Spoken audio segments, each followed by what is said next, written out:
చేసావో నా మనసు నీదైపోయింది. ఏదేమైనా నిన్ను వదిలి రానని అంటుంది.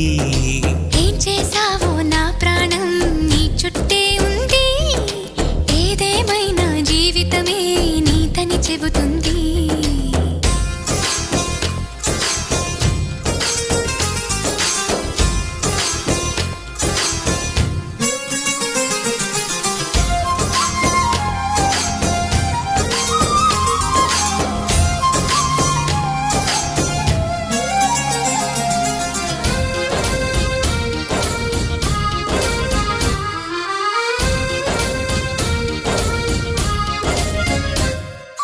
పాపాయల్లే నా ముందు కుదురుగా కూర్చుంటే